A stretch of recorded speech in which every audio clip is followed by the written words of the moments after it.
Kidnapping capital of Asia. Sa buong mundo itong minsang binansag sa Pilipinas. Nawawala na ba ang imaheng ito o lumalala pa? Kapag tag-init, sabay-sabay ang mga beauty contest. Pero totoo bang ang habol ng iba hindi corona, kundi mas mataas na presyo sa kama?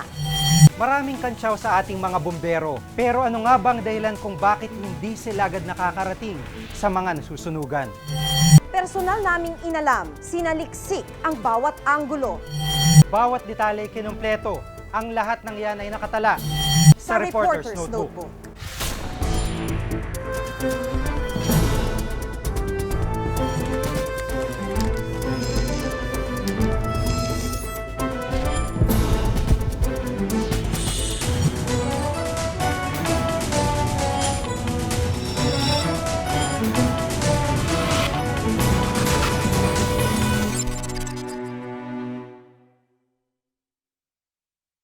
Nitong mga nakaraang buwan, sunod-sunod ang mga insidente ng kidnapping. Lalo tuloy lumalakas ang imahe natin bilang kidnapping capital of Asia. Ano nga bang epekto nito sa mga simpleng Pilipino?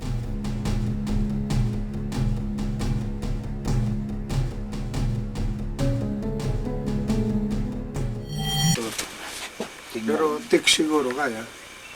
Kailangan pagkuhan takbo. Ilang kidnapper na rin ang nahuli ng Anti-Kidnapping Operations Group ni Chief Superintendent Junicio Coloma, Director ng PNP Region 8. Ang pinakauli ang ikatlo sa listahan ng NACTAF na Most Wanted Kidnapper sa Pilipinas, si Silverio Superable. Sinama nila yung dalawang bata na nakakaalam kung saan yung bahay ni Silverio. 3 linggo na nakakalipas ng ilunsad ng grupo ni General Coloma ang operasyon. Ang target na si Superable, kilala bilang alias Bio, may patong na 800,000 piso sa ulo at suspect sa kidnapping ng isang doktor sa Mandaluyong noong 2003. Pagkatapos magsalita ng impormanteng kamag-anak ng suspect, agad pinlano ang operasyon.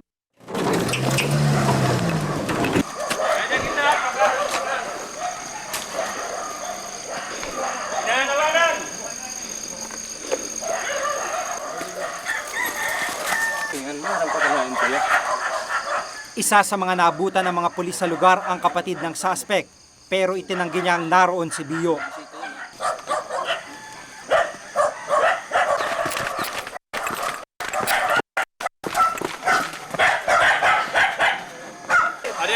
Hindi na.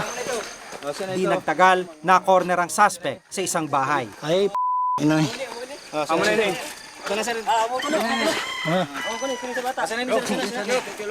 Good. Sa wakas, nakuha rin namin. Thank you, Lord. Thank you. Amo na. Okay. Amo na ito. Sasalita sila ng ganun, nga kasama ako nila. Malayo ho yan. Nag-security ho ako, nagtatrabaho ako na maayos. Si Doktora Gigi ay isa sa mga biktima ng grupo ni Superable. Bagamat pinaulakan niya kaming kunan siya ng kamera, tumanggi siyang magbigay ng anumang pahayag. Masakit para sa kanya na balikan pa ang kanyang sinapit sa kamay ni na Superable noon, kaya kapatid na lang niya ang nagsalita. Nahirapan din siya doon, no? 1 linggo rin siya halos na itinago sa Cavite. Pero at least nakabalik siya sa amin ng buhay at maayos naman. Bago pa man mahuli sa Superable noong Pebrero, nakapagbayad ng pamilya din ng halos 1 milyong piso bilang ransom. Ganun pa man, natutuwa sila sa pagkakahuli ng mga otoridad kay Superable. Kaya kami nagbayad kasi yan yung sinabi ng kidnapper sa amin na if we don't pay, definitely gagawin siyang sample para sa susunod na trabaho nila, matakot na raw yung Chinese community. 15 milyong piso naman ang hinihinging ransom ng grupo ni Rogelio Morpe, leader ng mga kumidnap sa negosyanteng si Domingo Chu noong January 2004. Mga dating miyembro ng Waray-Waray Kidnap for Ransom Group sina Morpe. Nagsolo sila ng matutunan ng operasyon ng grupo. Pero bago pa man makapagbayad ng ransom ang pamilya Chu, isang impormante ang dumulog sa akin. Ang nagbabantay sir, basta nakita ko dalawa, pero ang mga tao na pumupunta doon, siguro sinisilip nila. Nang maberipika namin ng NBI ang impormasyon, kasamang AFP-NCR Command, isinagawa ang rescue operation. So ngayon, kung naandyan ang pinsan mo,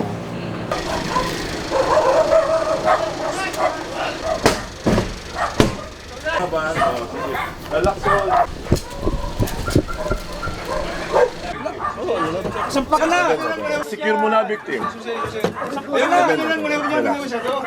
Your responsibility. Chief, secure victim mo na labas. Guys! Kung may kinig ko sabi mo! Clear. Two subject.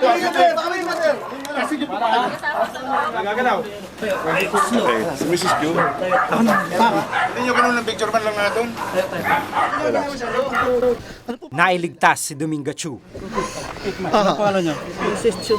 Mrs. Yu, sir. Makalipas ang isang taon, kinumusta namin ang pamilya Chu. Tumanggi silang humarap sa kamera dahil nananaig pa rin sa kanilang takot. Hindi mawawala yon. At hindi katulad nung wala pa nangyari, kahit anong oras, kahit anong sistema, kahit anong gawin namin, wala kaming alalahanin.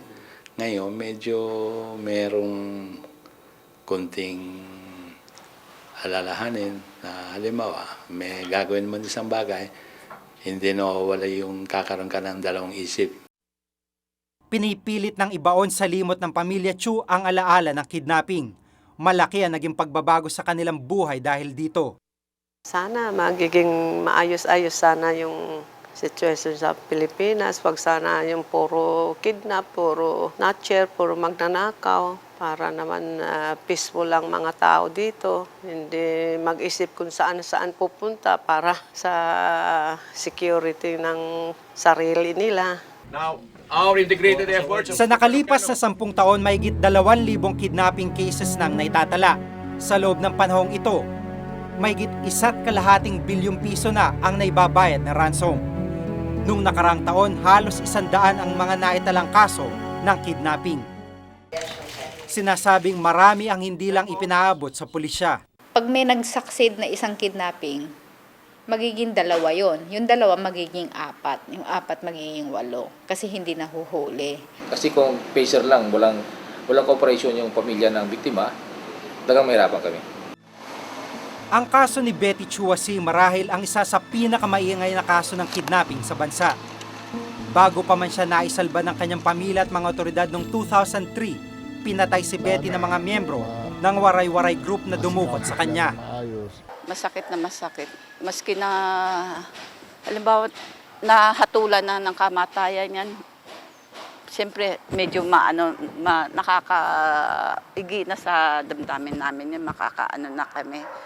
Pero yung, baga, sa sugat yung peglat andoon pa rin, hindi pa malilimutan, hindi pa malubusan maaalis.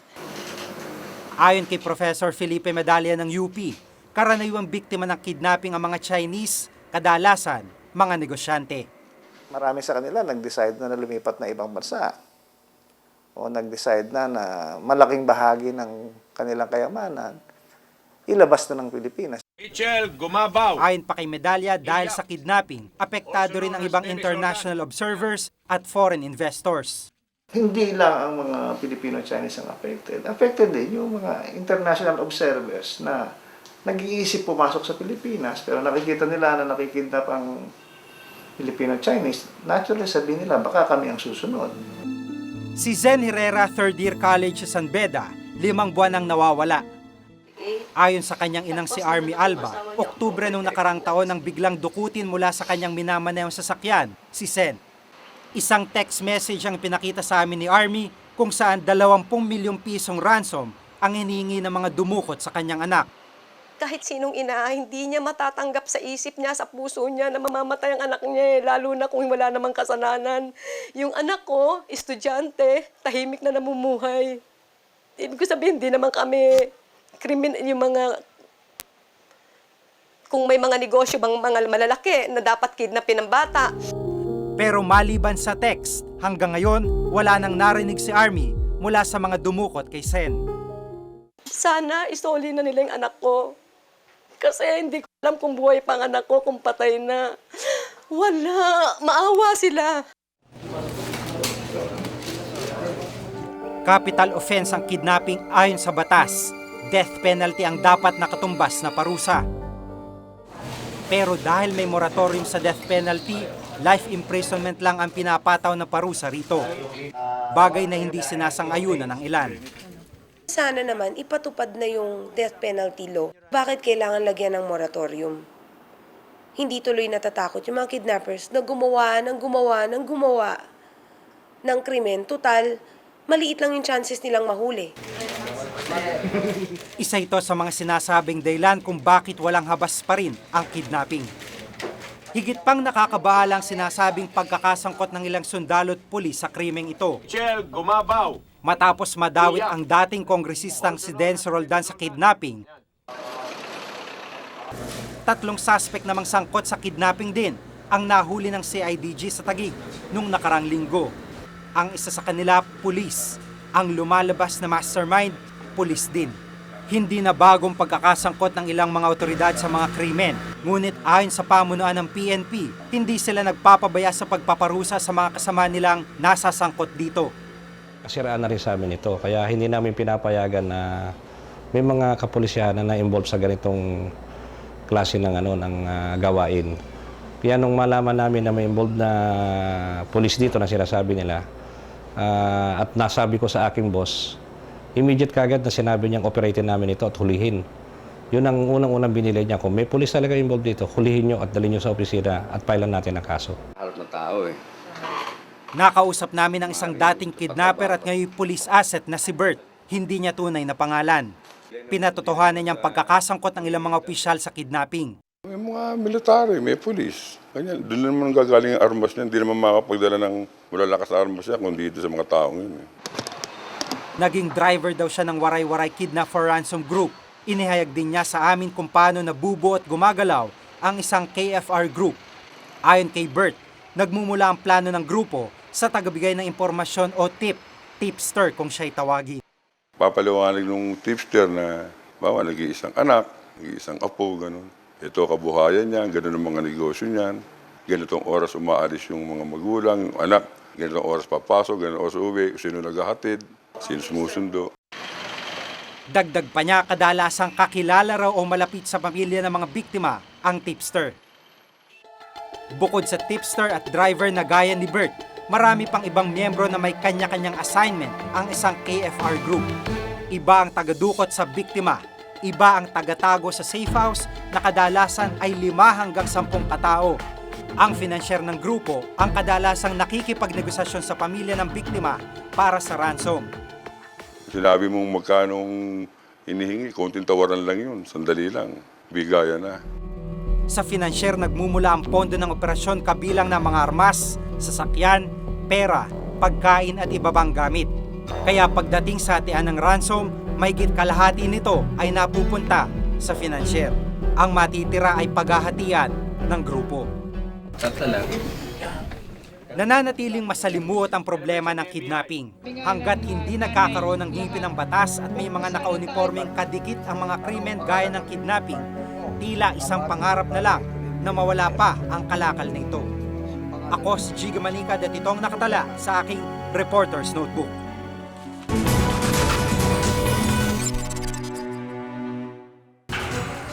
Susunod, beauty title hinahabol daw ng ilan para tumaas ang presyo sa mga lalaking customer?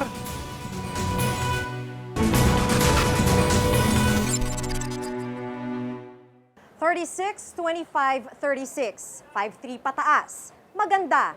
Yan ang requirement sa mga sasali sa beauty contest. Para sa ilan, pasaporte ito sa pagsikat at career sa showbiz. Pero may ilan daw na ito rin ang tiket. Para kumita ng malaki sa prostitusyon.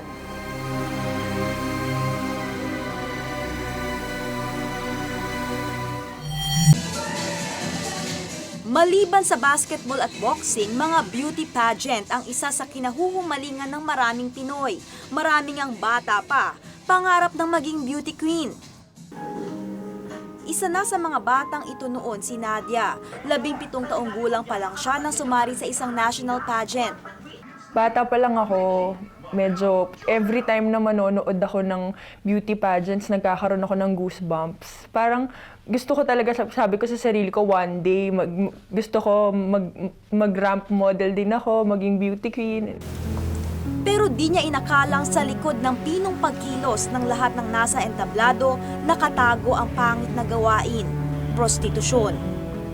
Nagulat ako. Siyempre, kunento ko kagad sa mami ko at sa daddy ko. Respetadong pageant. Hindi ko in-expect kasi noon ang nakikita ko lang puro maganda. Tumanggi si Nadia na pangalanan ang pageant. Takot daw siya sa maaaring gawin ng mga organizer sa kanya. Of course, aware sila. First experience ko, na-chancingan ako. Na-chancingan ako talaga. First, namin yun, na party. Ganun.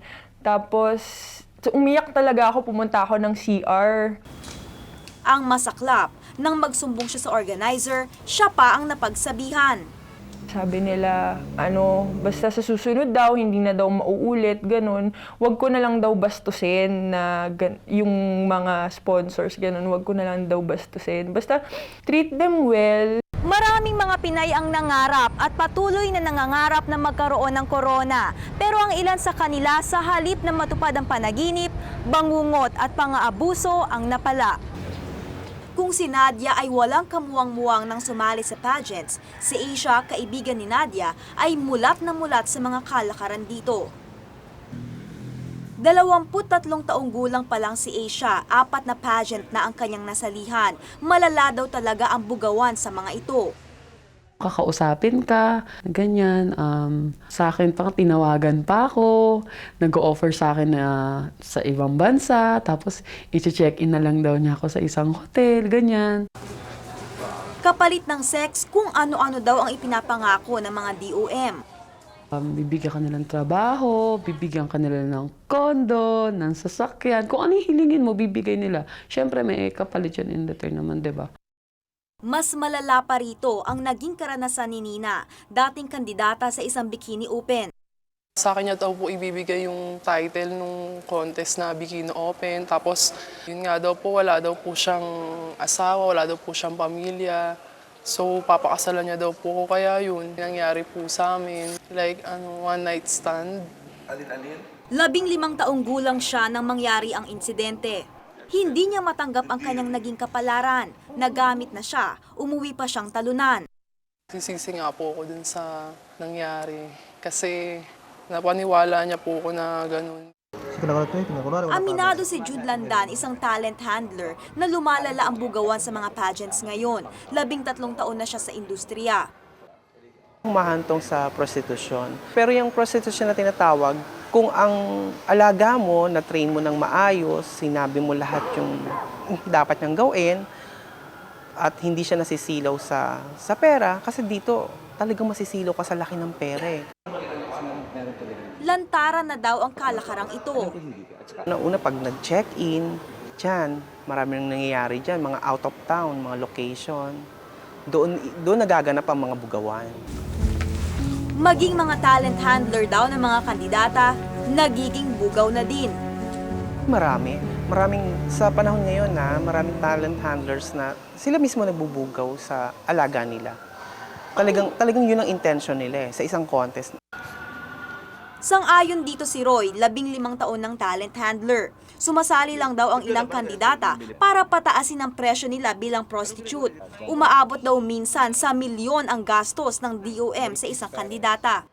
Pag meron kang portfolyong ikaw kandidata pa lang, nagaling ka sa isang prestigyosong contest, pagdating mo doon, iba daw ang presyo mo. Ang iba naman daw pumapatol sa mga sponsor at organizer sa paniniwalang maipapanalo sila nito. Pero hindi lahat na naikakama na nanalo. Hindi. There are people who try to take advantage, no? And in this case, I think they try to take advantage of young, uninformed women. Dati ring beauty queen si Nelia, kaya alam niya ang kalagayan ng mga kababaihang sumasali sa mga beauty pageants. Women can be vulnerable, so they have to protect themselves and before they join, they have to know what they want in life and they have to have high self-esteem. Noon pa raw na kandidata siya ay mayroon na ring kaso ng bugawan sa mga pageants. Naalala ko nga nung time ko as early as 1969. up to the 70s. Meron talagang mga DOM. Ginagawa naman daw ng mga organizers ang lahat ng kanilang makakaya upang maprotektahan ang mga kandidata.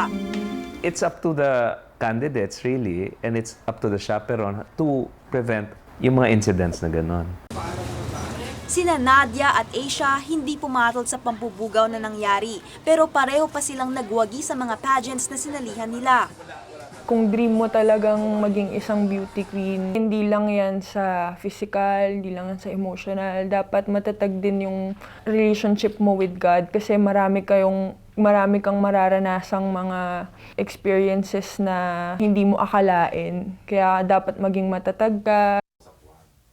Kung tutuusin, madaling sisihin ang mga handler, organizer at mga tinatawag na dirty old men sa prostitusyon sa pageants. Pero may responsibilidad din ang mga kandidata. Nasa kanya ang pinal na desisyon kung magiging modelo siya ni Maria Clara o ni Magdalena. Ako po si Lay Alves at ito ang nakatala sa aking Reporter's Notebook.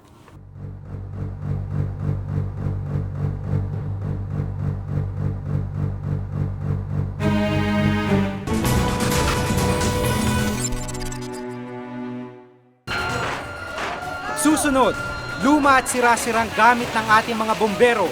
Iisa-isahin ng Reporter's Notebook. Hanggang fire out, nasa eksena sila pero marami pa rin ang nagrereklamo. Kundi raw kasi makupad, kulang pa sila sa gamit.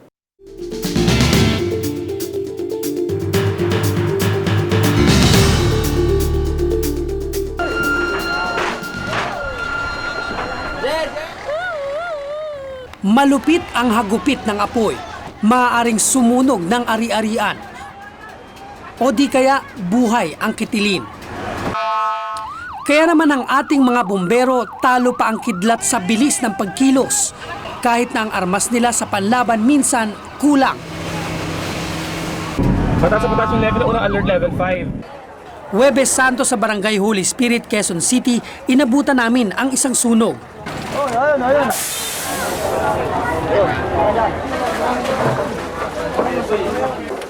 Ang bumberong ito ang gamit na hose, sinlaki lang ng pandilig ng halaman. 10 minuto lang ang tinagal ng sunog. Pero sapat na ito para kitilin ang buhay ng isang bata. Hindi na siya makilala sa tindi ng tinamong sunog.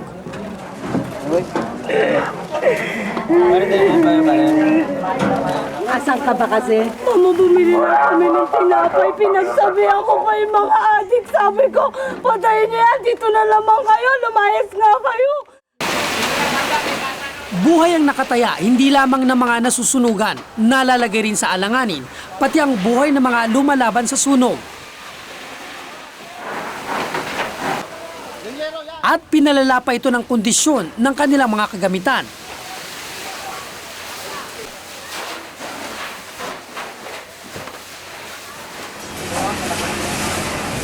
Noong Sabado ng madaling araw sa Philcoa, Quezon City, isang sunog ang tumupok sa mga kabahayan. Kung ano ang bilis ng pagkilos ng mga bombero, ganun din ang pagdila ng apoy.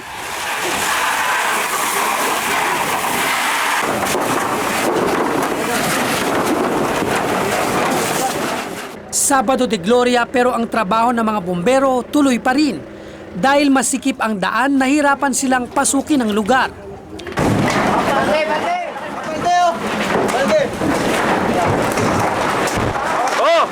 Agad po, pare!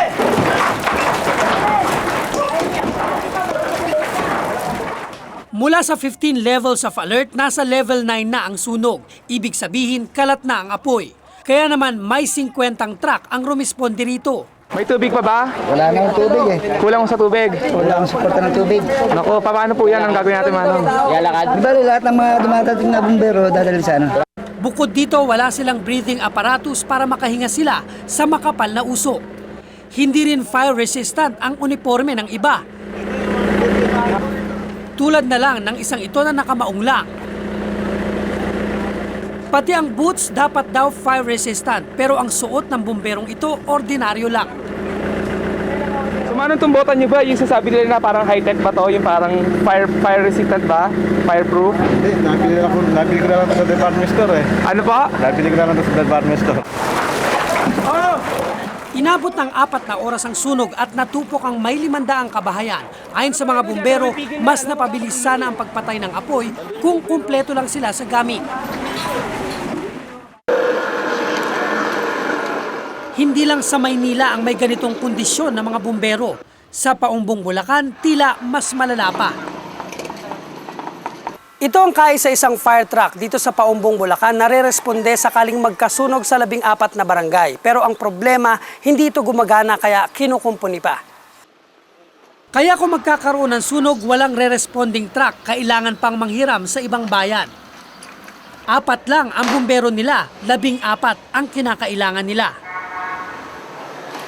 At ang mga gamit luma na at sira-sira. At sa sobrang konti, kasya na sa isang mesa lang. Para din yan sundalo, i-train mo. Kung hindi naman bibigyan ng armas, matatalo rin sa laban. Diba? Ganyan din kami.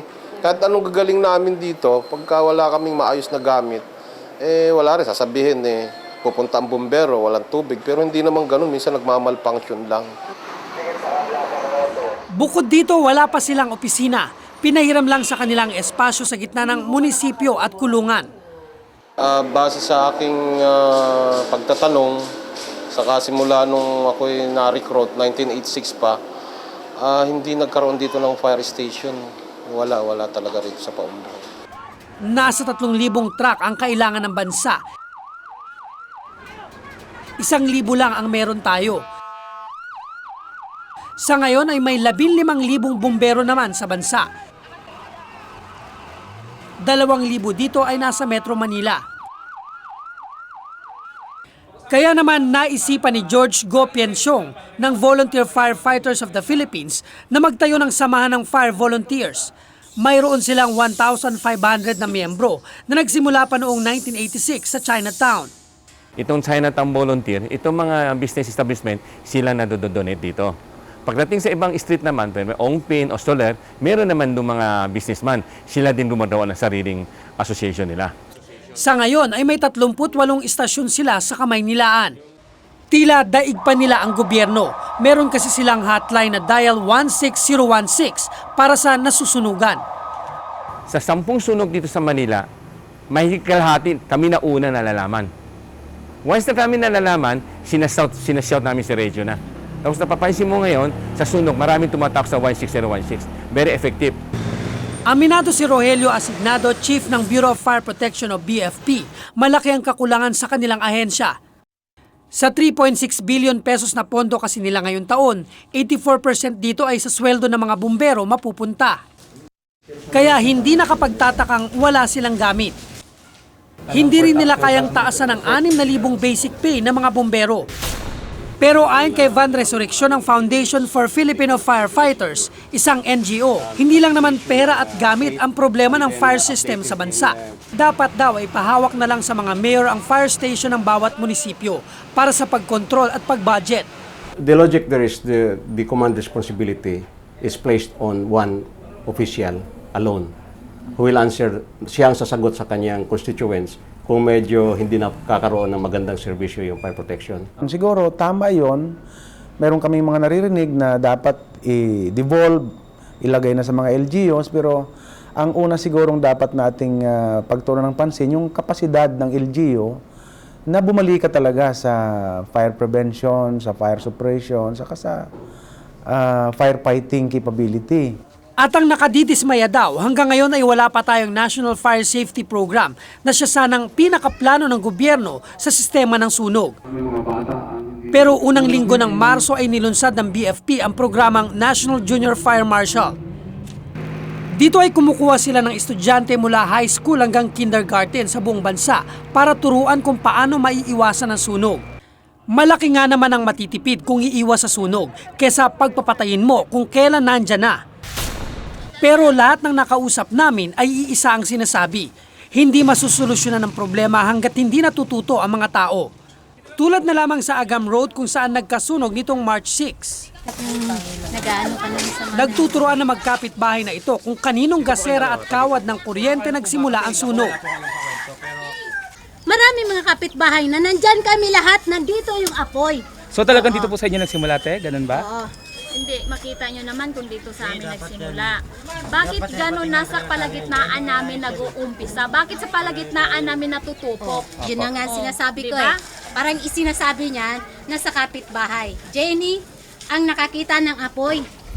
Kung kilala mo si Josie Tubal, siya nagsabi sa amin, nandito kami, siya nagsabi sa amin, Lynn, itong bahay na to nasusunog.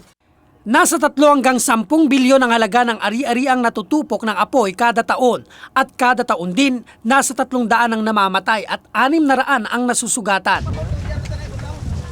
At hanggat pilay ang ating fire system at mga bombero, patuloy na malulumpo ang sitwasyon natin tuwing magkakasunog. Sana ay wag na nating hintayin tuluyan pa tayong maging baldado. Ako si Cesar Apolinario at ito ang nakatala sa aking Reporter's Notebook.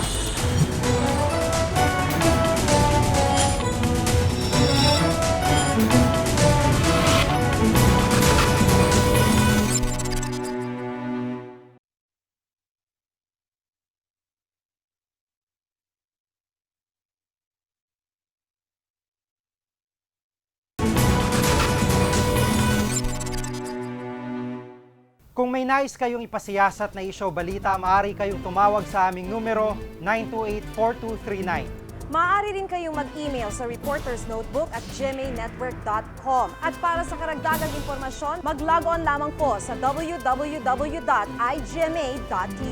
Para sa malalimang pagtingin sa mga isyo at balita, samahan nyo kaming muli sa susunod na Martes. Ako si Jiggy Manikan. Ako si Maki Pulido at ito ang Reporter's Notebook. Biyo.